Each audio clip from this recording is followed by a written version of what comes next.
As the city's bars and clubs get ready for New Year, one of the longest serving bits of Norwich nightlife is preparing to call it a day.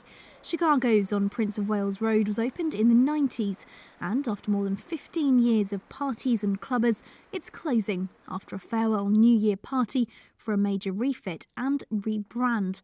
From February, it'll be known as Bar and Beyond. The manager's David Vickery and says it'll be a gutting job and a whole new image. So there'll be a new bar at the front.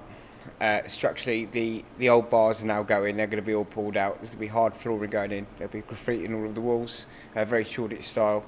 And there'll be a few more tables going, a lot more seating areas. There's 3 other Bar and Beyonds currently that are renovated Chicago's. They've been doing really well, so it's part of a brand that's been rolled out by the company. And they're all really cool, they're brilliant, so we're really excited to have it to come to Norwich. But while Chicago's gets ready for a final fling, the rest of the city prepares for one of the biggest party nights of the year. It's always a busy night for the emergency services too. The ambulance service are coming off the back of a record-breaking Christmas period for demand. From 7 p.m. on Christmas Eve to 11 p.m. on Boxing Day, the 3 control rooms at the East of England Ambulance Service NHS Trust handled 6,849 calls, which is 800 more than the same period last year. Their advice for New Year is simple: drink in moderation and wrap up warm if you're heading out. And it's those common sense messages the police are putting out as well in the city, as they prepare to put extra officers out to cope with the extra clubbers.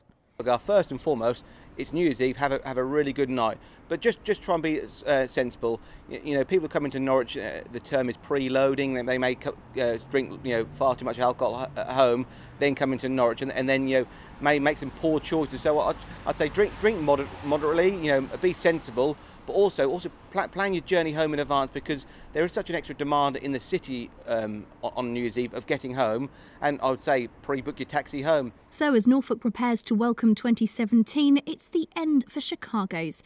The £500,000 refit will start in the next few days to turn it into a 7-day-a-week bar with a weekend club at the back. But it's very much the end of an era. About 17 years it's been, and it hasn't changed much in the last 17 years. Been loads of those stories coming out about people meeting their future husbands, future wives. Been together for 10, 15 years. I didn't realise there were so many, to be honest. It's great. New Year's Eve's always been a great night in Norwich, so I think it will be particularly special. I'm looking forward to it. It'll be great. Lauren Hewitt, Mustard TV, Norwich.